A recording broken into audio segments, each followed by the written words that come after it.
Hello students, welcome to the science class.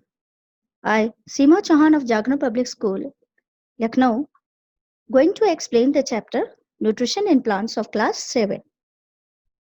So in this video, I am going to explain what is nutrition, what are nutrients, types of nutrition, the process of autotrophic nutrition, heterotrophic nutrition, and its types. So let's start with the what is nutrition. Students, nutrition is a process by which every living organism are taking the food, and from that food the energy is obtained. So that process is called as the nutrition. Inside the food there are chemical substances present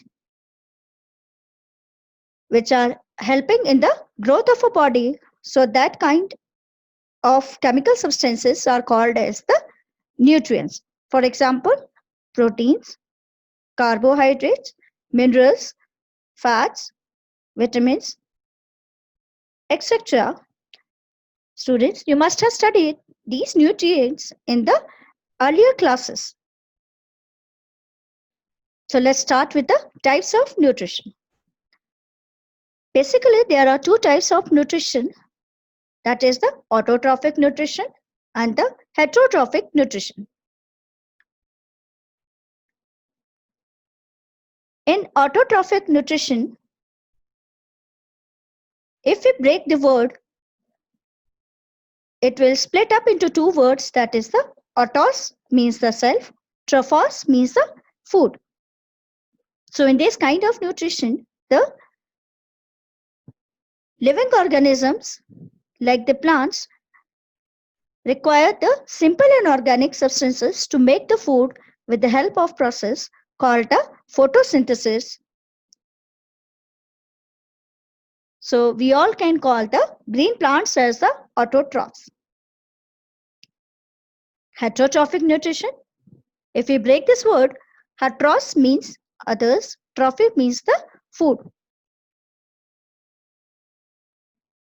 In this kind of nutrition, the plants and the certain animals, they take the food and break the complex organic substances into the simple forms. That kind of nutrition is called as the heterotrophic nutrition, and those living organisms are called as the heterotrophs.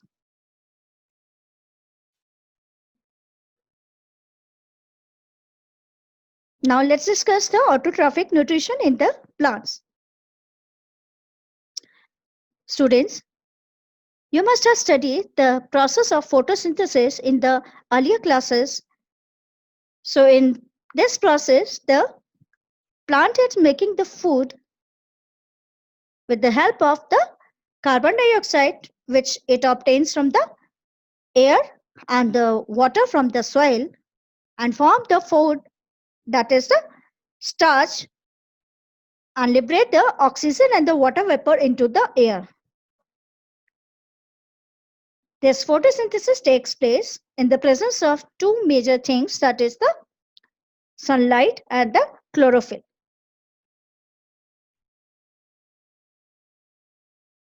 Now, let us discuss the conditions that is required for the photosynthesis.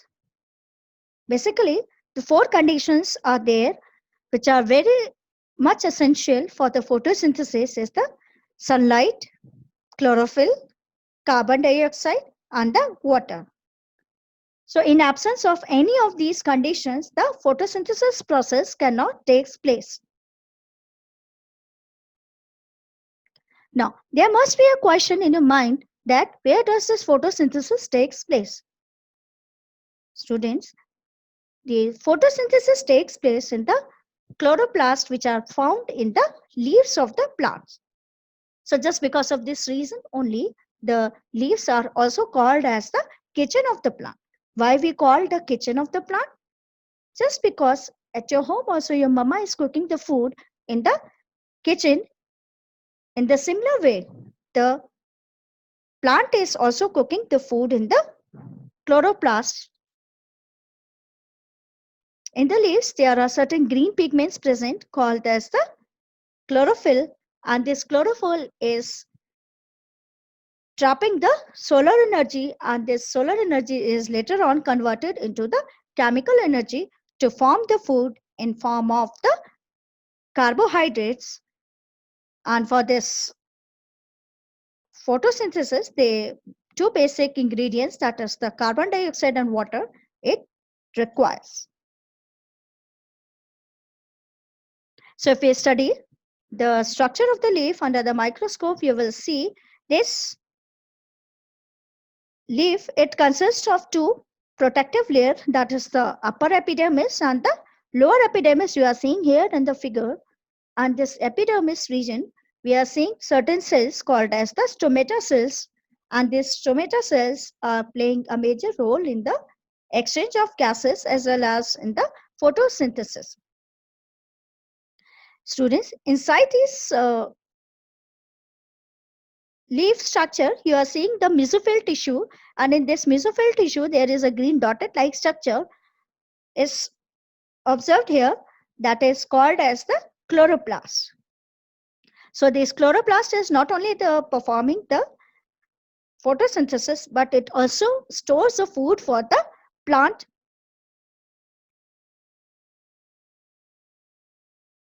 Now let's discuss the working of this stomata. So each stomata cells is composed of the two bean-shaped structures called as the guard cells, and these guard cells, they are surrounded by the subsidiary cells. The guard cells, they are regulating the closing and opening with the help of the stomatal pore, and this stomatal pore is also helping in the loss of water from the leaf surface. In this structure, you are seeing that the guard cells, when it is filled up with the water or the gas, it will become the turgid. And when it loses the water or the gases, then it becomes a flaccid. So in this way, the stomata, it works.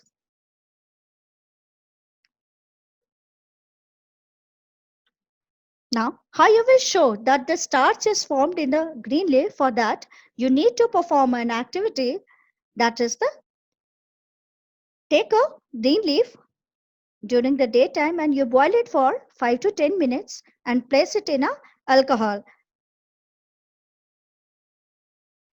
After some time, you put a drop of iodine over this leaf, then you see a blue-black spot formed on the leaf surface. So this blue-black spot will show the presence of starch in the leaf. So at the end of this activity, what we can prove that the starch is formed, how we will identify? Just because the spot will change into the blue-black color from the green color.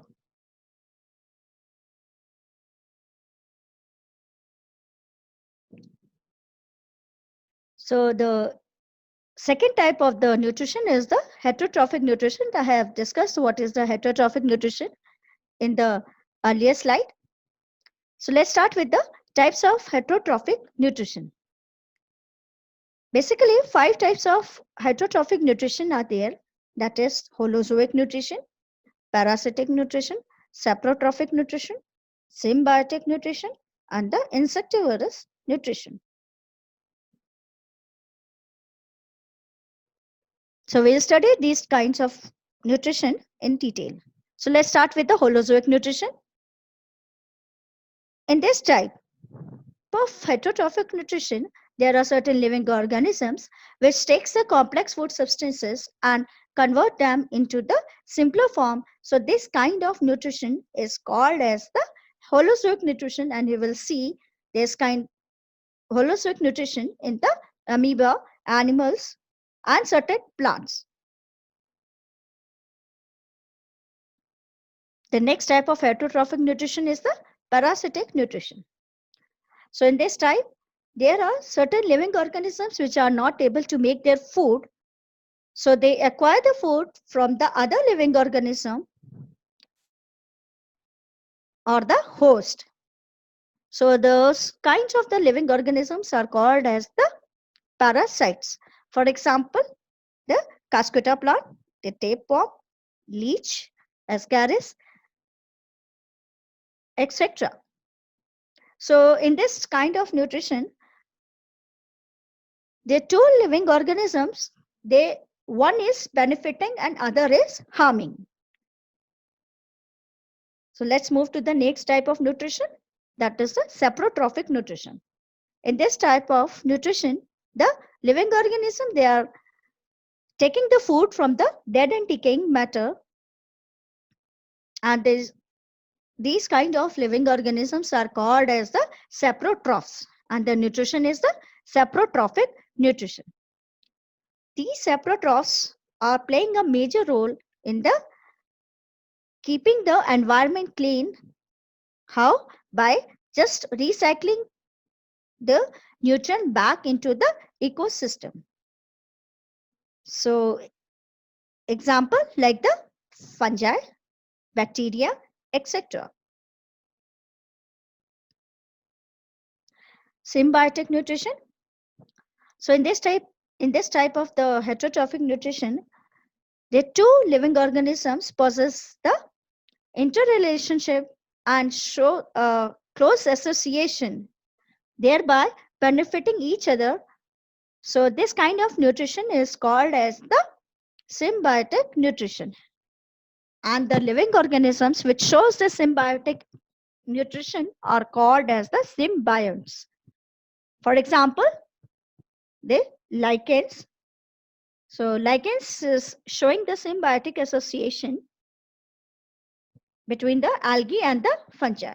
Algae is making the food for the fungi and the fungi is giving the shelter to the algae.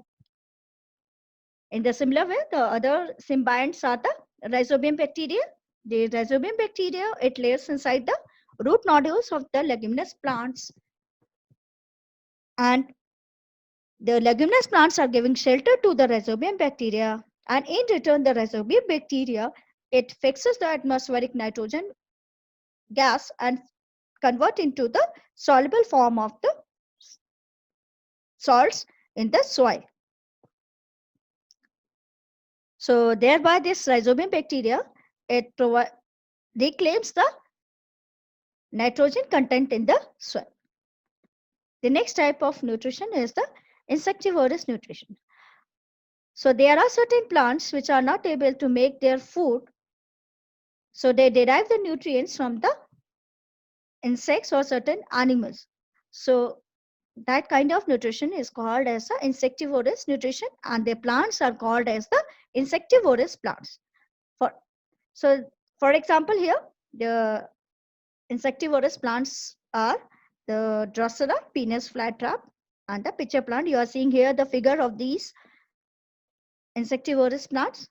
So here the pitcher plant, you see that the leaf is modified into the pitcher-like structure, and whenever the insect is sitting over this, the lid of this pitcher plant, it gets closed and the insect is trapped inside. So these insectivorous plants are eating the insect just to fulfill the nitrogen nutrient in their body. In the similar way, the another structure that is of Venus flytrap here. So here also the leaf is modified into the traps, and the insects is trapped inside these trap-like structure of the Venus flytrap plant. So what we learned so far here? Nutrition. What are nutrients? What are the two modes of the nutrients? Nutrition, autotrophic nutrition, the conditions necessary for the photosynthesis, heterotrophic nutrition, and its types. So I'm thankful to my team members and the IT department people who have helped me in making this video.